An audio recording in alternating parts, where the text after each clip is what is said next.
সুপ্রভাত বন্ধুরা, কেমন আছো সবাই? আশা করি সবাই খুব ভালো আছো। আমি উত্তরা আমার আরো একটি ব্লগে তোমাদের সবাইকে স্বাগত জানাই। মঙ্গলবার, সময় এখন সকাল 7:30 মতো বাজে। তো সকালবেলা উঠেই অনুষ্কাকে রেডি করে প্রথমে স্কুলে পাঠিয়ে দিয়েছি। তো এখন আমি এসে গেছি রান্নার কাজে বাজে, কারণ আজকে না প্রচণ্ড ঠান্ডা পড়েছে জানো তো। তো সেই জন্যই সকালবেলা কিন্তু আমি রুটি বানাচ্ছি, কারণ তোমাদের দাদাভাইকে আমি রুটি বানিয়ে দিয়ে দেবো, আর পরে আমি যখন সময় পাবো আবার কিন্তু আমাদের জন্য একটু। আর এত সকালে রান্না তো জানো তো বন্ধুরা, তো দুপুরবেলা খাওয়ার সময় না একেবারে ঠান্ডা হয়ে যায়, তখন আর খেতে একদমই মন চায় না। তাই ভাবছি তোমাদের দাদাভাইকে সকালে একটু রুটি বানিয়ে দেবো, আর আমি দুপুরবেলা বাচ্চা এবং আমরা দুজনে মিলে কিন্তু এরকম ভাত বানিয়ে নেবো, তাহলেই কিন্তু হয়ে যাবে। আর সকালে সবজি তো থাকছেই, সেটাকেও কিন্তু একটু গরম করে নেবো। আর দুপুরবেলা জানো তো একেবারে ভালো লাগছে না আর রান্না বান্না করতে, তাও কিন্তু আমি এরকম পরিস্থিতি পড়ে করছি রান্নাটা। কি করব বলো, সকালে এত সকালে রান্না করলে সেই খাবারটা দুপুরবেলা খেতে না একদমই মন চায় না, তখন মনে হয় গরম গরম তাজা টাটকা একদম বানিয়ে খাই। তো সেই হিসেবে আমি ভেবেছি এখন কিন্তু দাদাভাইকে রুটি করে দেবো। এদিকে দেখো আমার কিন্তু অনেকগুলো রুটি হয়ে গেছে। তো সকালে জলখাবারের জন্য কিছুটা বানিয়ে নিচ্ছি আর কিছুটা বানিয়ে রাখছি ওর বাবার অফিসের জন্য। আর এদিকে আমার সবজিটাও কাটা হয়ে গিয়েছে, চলো সবজিটা বানিয়ে নিই। আর জানো তো প্রথমে ভেবেছিলাম ভাত বানাবো, সেই জন্য কিন্তু বড় বড় করে লাউয়ের ঝোল করবো বলে কেটেছিলাম, কিন্তু এখন আবার ডিসাইড করলাম না, সকালে রুটি করে দিই, তাই জন্য একটু মাখো মাখো মতন তরকারিটা বানাচ্ছি। কারণ রুটি দিয়ে একটু মাখো মাখো তরকারি খেতেই খুবই ভালো লাগে, আর ঝোল ঝোল তরকারিটা কিন্তু ভাতের সাথেই খুব ভালো লাগে। আর এদিকে দেখো আমি সিম্পলভাবে বানিয়ে নিলাম। আজকে না আদা রসুন বাটা কিছু ইউজ করছি না, একদম সিম্পলভাবে সাধারণভাবে করে নিচ্ছি। আর এদিকে দেখো সকাল 7:30 বাজতে না বাজতে এত ঠান্ডার মধ্যে বাবু আজকে উঠে পড়েছে। এবার সকালে উঠে পড়লে কি হয় জানো তো, আমাকে একেবারে রান্না করতে দেয় না, সব সময়তে আমার কাছে আসবে মাম্মি কোলে নাও। এবার ওকে কোলে নিয়ে রান্নাটা তো সম্ভব হয় না, তখন কি করি ওর পাপার কাছে দিয়ে দিই, কারণ সকালে যখন ওর পাপা থাকে তখন কিন্তু ওর পাপা ওকে ম্যানেজ করে নেয়। আর এদিকে দেখো উঠে পড়েছে বলে সকাল করে দুধটা গরম করে ওকে একটু দিয়ে আসলাম। আর এদিকে জানো তো সকালবেলা না আমার একটু চা না হলে ভালো লাগে না, যে হারে ঠান্ডা পড়েছে সকাল সকালে একটু আদা এলাচ দিয়ে চা না খেলে ঠিক কাজে মন আসে না। আর আমার না সকালে উঠে এরকম চা খেতে খুবই ভালো লাগে।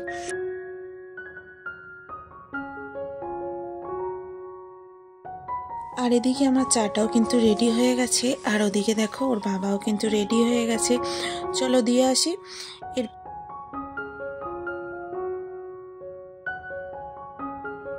এদিকে আমাদের সবজিটাও কিন্তু অনেকটা রেডি হয়ে গেছে, চলো টিফিনটা ফিল করে দিই। আর সাথে সাথে জানো তো অনেকটা সকালবেলার সময়ও হয়ে গেছে, ওর বাবার কিন্তু অফিসের এইরকম করতে করতেই না দেরি হয়ে যায়। তো বাবু যখন সকালের দিকে উঠে পড়ে না তখনই কিন্তু এরকম প্রবলেমটা হয়, তাছাড়া কিন্তু হয় না।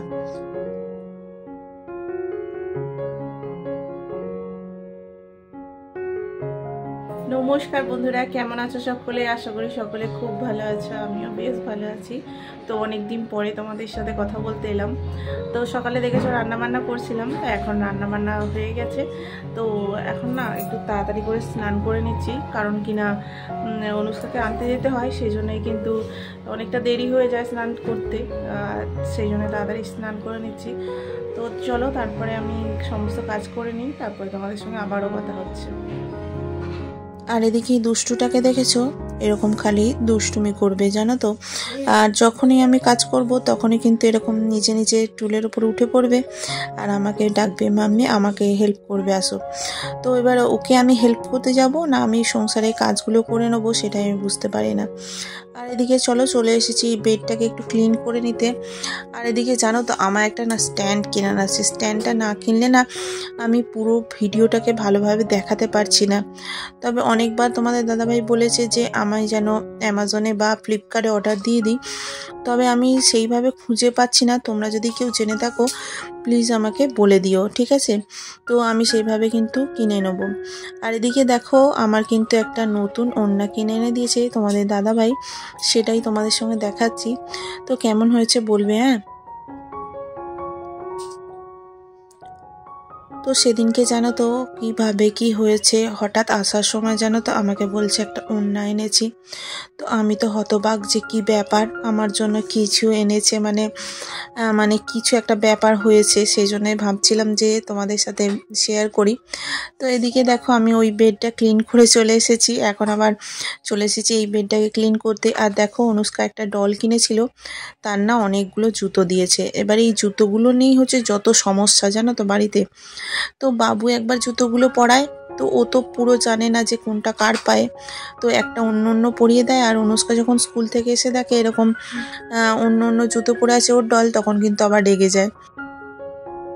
তো এদিকে দেখো আমার বড় বেড এবং ছোট বেড দুটোই কিন্তু পুরো পরিষ্কার করা হয়ে গেছে, এখন যাচ্ছি ঝাড় দিতে। আর জানো তো এই দরজাটা যেদিন থেকে আমি এখানে এসেছি ফ্ল্যাটটাতে, তখন থেকে কিন্তু এই দরজাটা কোনো সময়ই খোলা থাকে না।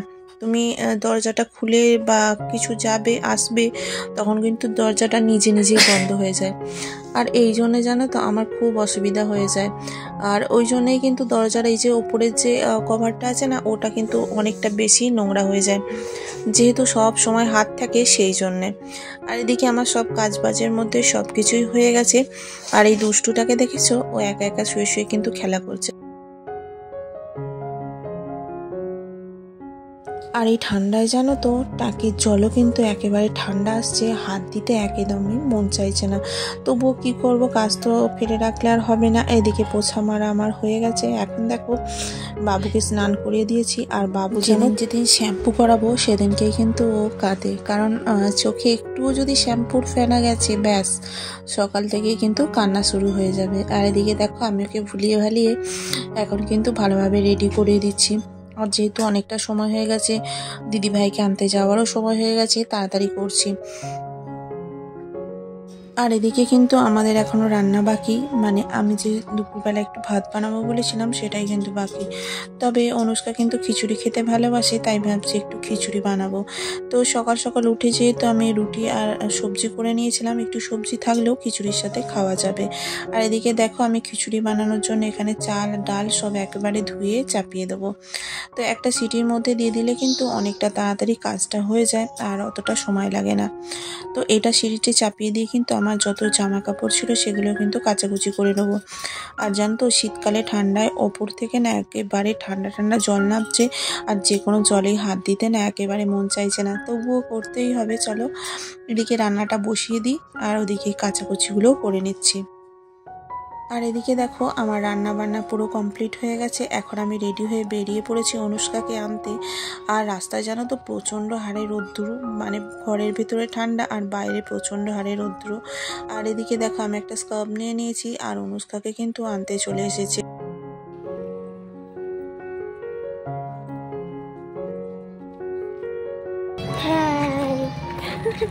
ছুটি হয়ে গেছে।